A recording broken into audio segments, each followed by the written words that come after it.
वो कुछ छोड़कर नहीं जाते। छोड़कर भागना तो आपको पड़ा। फिलहाल कॉलेज से। चुप रहोगी तुम? चलो इधर से। रमा बाई, ज्यादा मत बोलो।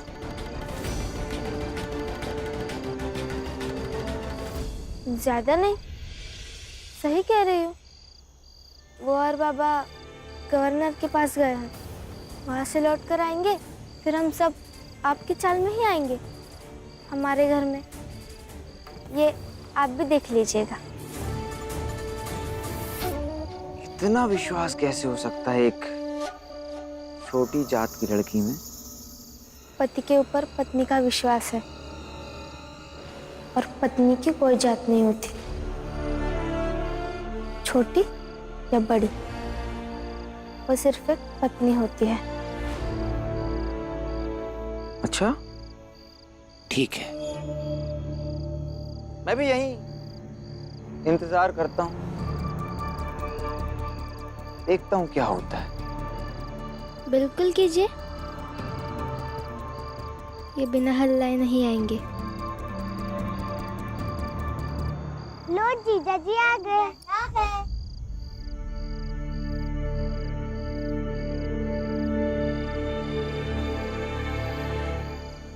गवर्नर साहब ने वापस उस चॉल में जाने के लिए कहा ना?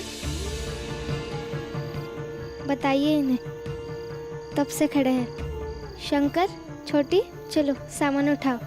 नहीं रमा, हम सामान लेकर चाल वापस नहीं जा सकते।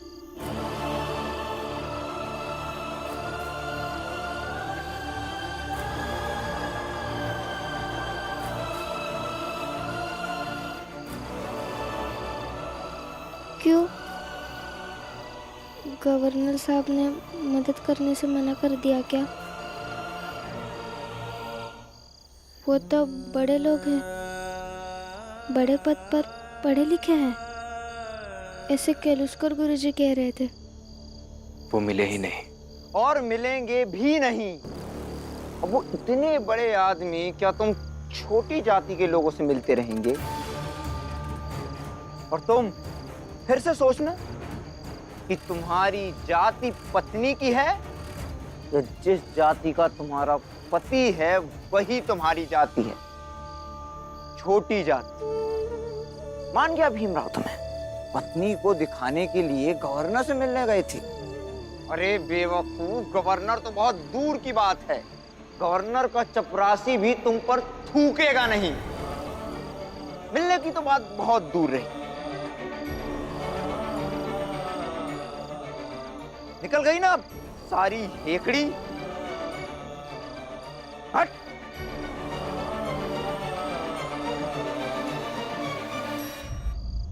लेकिन हुआ क्या? आप लोग गवर्नर साहब से मिल क्यों नहीं पाए? जरूर मिलते हैं, लेकिन उनके पीए ने हमें गवर्नर से मिलने नहीं दिया। हमें गवर्नर साहब से मिलना था। कौन सी जात के हो? सर, वही जात जिसे साजिश के तौर पर समाज अस्पृश्य कहता है। अगले 3 महीने के बाद का अपॉइंटमेंट है। अगर आजकल में कुछ हो सकता है तो देखिए ना। जाओ यहाँ से, नहीं तो पुलिस बुलाकर थाने भिजवा दूंगा। और जब हमने चाहा कि जबरन अंदर चले जाए, तो भीम ने मुझे रोक दिया और कहा कि यह गलत है। इसके सही गलत के चक्कर में हमारा पूरा जीवन पिस रहा है। बस तुम तो बीच में जरूर बोलोगी, जब भी मौका मिले भीम को सुनाना शुरू कर देती हो। ये क्या बात हुई? आपका काम वहां बना नहीं तो राशन पानी लेकर मेरे पीछे पड़ गया। आप ही ने कहा ना कि भीम की वजह से आपको अंदर नहीं जाने दिया। इतना ही तो कहा मैंने, उसमें क्या गलत कह दिया? आप सब लोग जो भी कहे वो सही है, और मैं गलत को गलत भी कह दूं तो बुरा। अच्छा है जीजाबाई, भीम के प्रति तुम्हारी नफरत किसी से छिपी नहीं है। और रही बात गलत को गलत कहने की, तो भीम की बात कभी गलत हो ही नहीं सकती। बाबा, मैंने कुछ सोचकर आपको जाने से मना किया था। क्या सोचकर?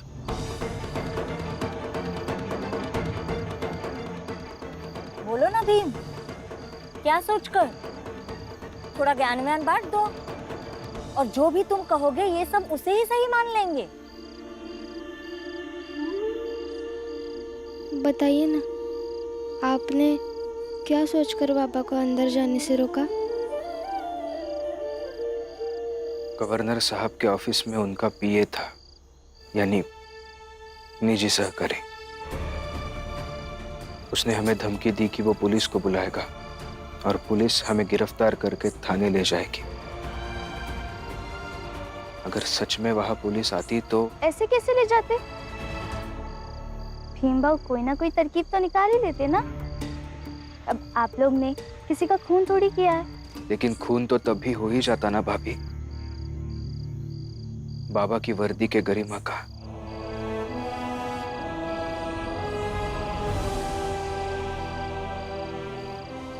बाबा, आपने इतने साल ईमानदारी से काम किया है। आपकी ये वर्दी मुझे ईमानदारी और कर्तव्य निष्ठा का प्रतीक लगती है।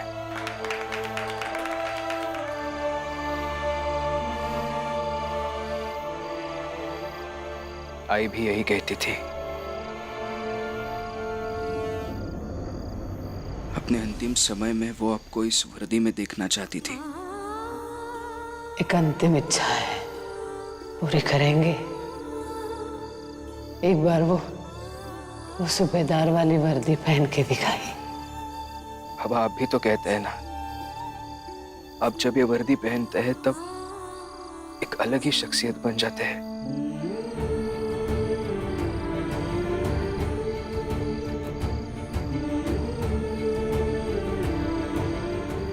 उस गवर्नर के पीए को बड़ी जाति के होने का दम्भ था। वो सच में पुलिस बुला लेता और पुलिस हमें पकड़कर थाने ले जाती बाबा, क्योंकि वो उनका काम है। लेकिन वहां पर सिर्फ मैं ही था जिसे आपकी वर्दी और उस वर्दी की गरिमा दिख रही थी।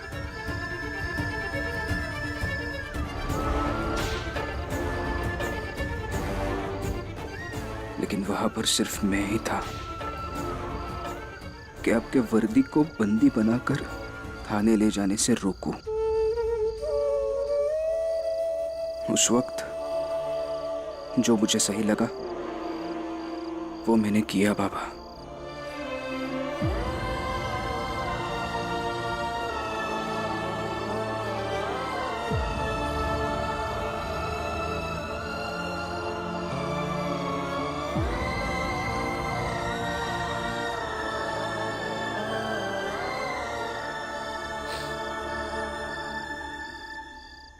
एक पुत्र ने अपने पिता की वर्दी की लाश रख दी।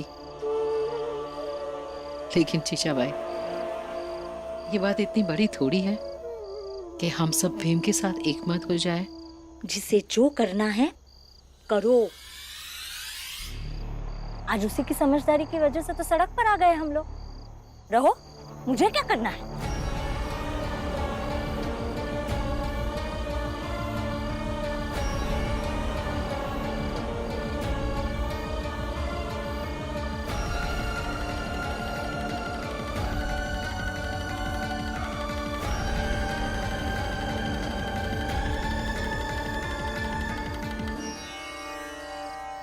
भीम बेटा, मैं इस घर का मुखिया हूं, इसलिए उस समय परिवार वालों की तकलीफ, उनकी परेशानी मेरी इस वर्दी की गरिमा पर हावी हो गई, क्योंकि मुझे किसी भी हालत में गवर्नर साहब से मिलना था और उनके दफ्तर में जबरदस्ती घुसने के सिवा मेरे पास दूसरा कोई रास्ता नहीं था।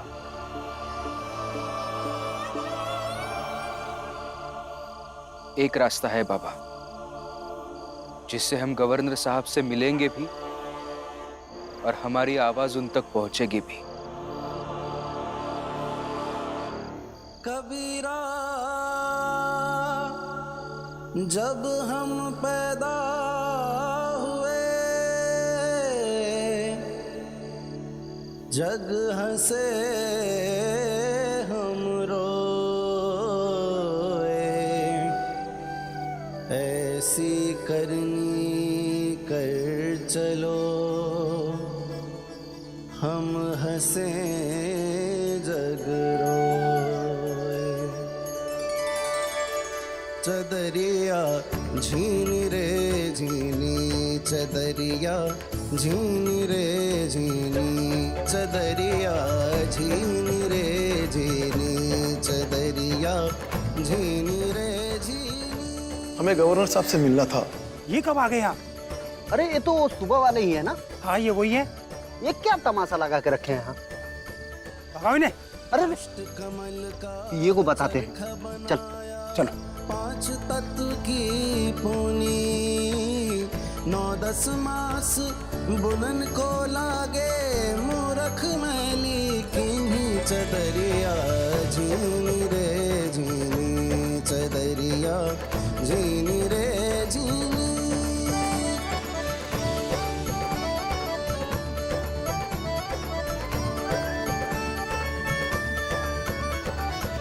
जब मोरी चादर बन घर आई, रंग रेज को दीन्ही ऐसा।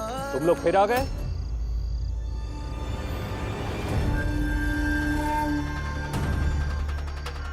चलो निकले हो यहाँ से। नहीं जाएंगे, और तब तक नहीं जाएंगे जब तक गवर्नर सर से मिलेंगे नहीं। सिक्योरिटी साहब, देख क्या रहे हो? मार के भगाओ इन्हें। चलो यहाँ से, चलो। चलो बाबा।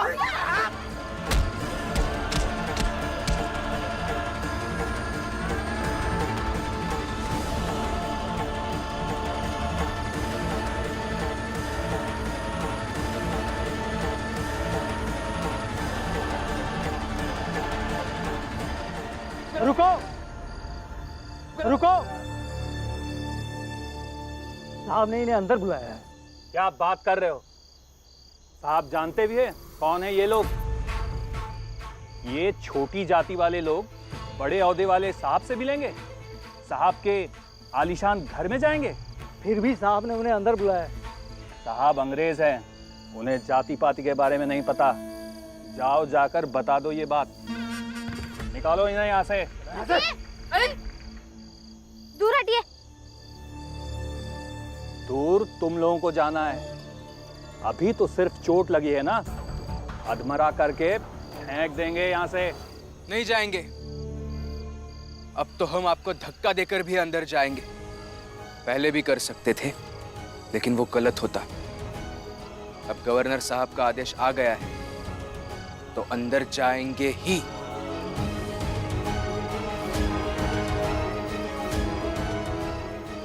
चलो बाबा।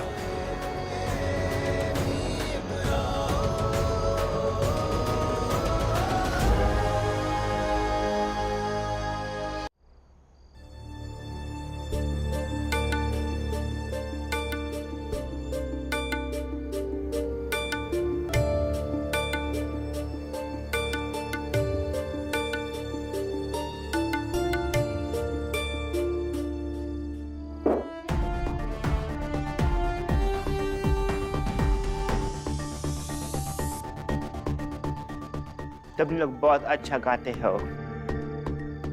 आइए बैठे इधर।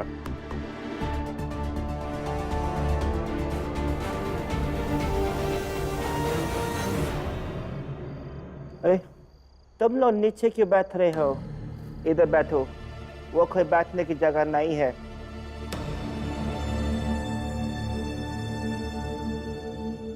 रुको। सॉरी सर, ऐसे तो मुझे बीच में बोलना नहीं चाहिए, लेकिन आपको ये बात एक्सप्लेन करनी बहुत ज़रूरी है। वैसे तो ये लोग जिस जाति से आते हैं, उस हिसाब से इन लोगों को इस घर पर आना ही नहीं चाहिए था। इन लोगों की परछाई हमारे लिए अशुभ है, और आप इन लोगों को यहाँ बैठने के लिए कह रहे हैं।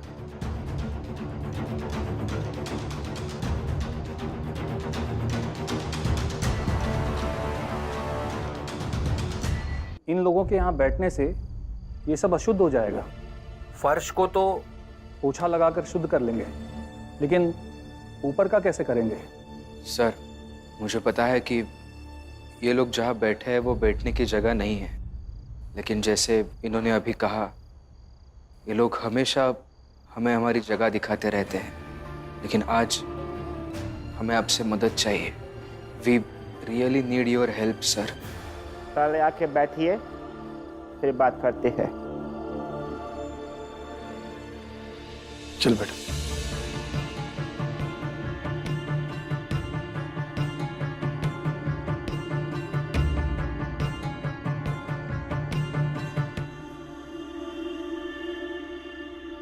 बताइए, क्या थी मदद चाहिए आपको? सर, हम एक चाल में रहते थे। उसके मालिक ने हमें एक दिन, हम अस्पृश्य है, छोटी जात के हैं, इस आधार पर घर खाली करवा लिया। अगर तुम सब यहाँ रहना चाहते हो तो भीमराव और उसके परिवार को यहाँ से निकालो। क्योंकि हमारे छूने से उनका धर्म भ्रष्ट हो जाता है, तो हम उनके घर में कैसे रह सकते हैं? उनके लिए तो हमारी जिंदगी जानवर से भी बदतर है। और ये सब अचानक से उन्होंने इसलिए किया क्योंकि हमारे मालिक का भतीजा मेरे भाई के साथ कॉलेज में पढ़ता है, और एक छोटी जात का लड़का पढ़ाई करे ये उसे बर्दाश्त नहीं है। इसलिए आए दिन मेरे भाई से उलझता रहता है।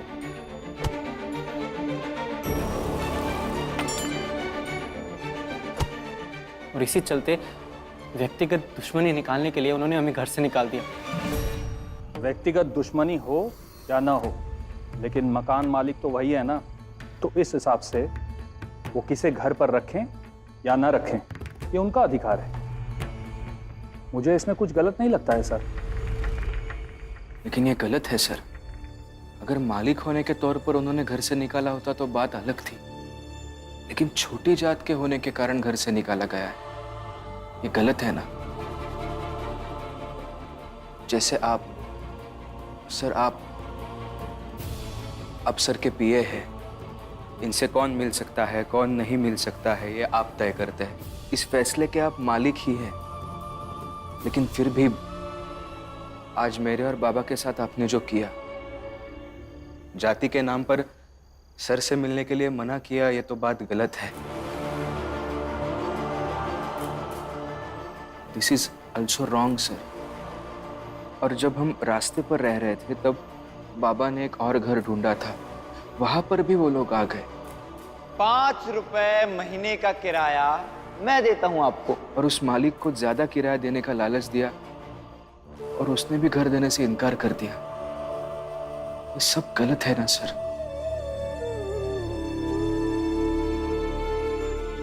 और हम सड़क पर रहते हैं और वो लोग आकर हम पर कचरा फेंकते हैं। सड़क पर जहां जहां जाओगे कचरा वहीं फेंका जाएगा, ताकि तुम्हें तुम्हारी औकात दिखा सकूं। और बार बार हमारी औकात दिखाने की कोशिश करते हैं, ये गलत है सर। इसमें मैं क्या कर सकता हूं? आप एक उदाहरण बन सकते हैं, ताकि बाकी के प्रशासन अधिकारी आपका अनुकरण करें। हम जैसे मजबूर और गरीब लोगों की सुने। सर, आपके पीए कह रहे थे कि आप 3 महीने तक नहीं मिल सकते। सर, आप ही बताइए, इतना बड़ा परिवार लेकर मैं कहां जाऊं? मैं फौज में रिटायर्ड सूबेदार हूं। फौज में रहकर मैंने कई वर्षों तक सरकार की सेवा की है। आज उसी सरकार के पास मदद की उम्मीद लेकर आया हूं। हमें बेघर होने से बचाइए। और सर, हम ऐसा नहीं कह रहे कि हमारी लड़ाई आप लड़िए। हमारी लड़ाई कोई और नहीं लड़ सकता, यह हमें भी पता है। हम वो खुद इतने सालों से लड़ रहे हैं, लेकिन हमें सिर्फ वो जगह छीनने से बचाइए जहां रहकर हम लड़ सके, जी सके। जीवन जीने का हक दिलवाइए हमें, क्योंकि वो लोग तो साधन संपन्न लोग हैं। समाज ने उन्हें बड़े स्थान पर रखा है। हम लोग निर्बल हैं। समाज के निचले पायदान पर आते हैं, और अगर आपके घर से भी खाली हाथ लौटेंगे तो किससे मदद की उम्मीद रखेंगे सर?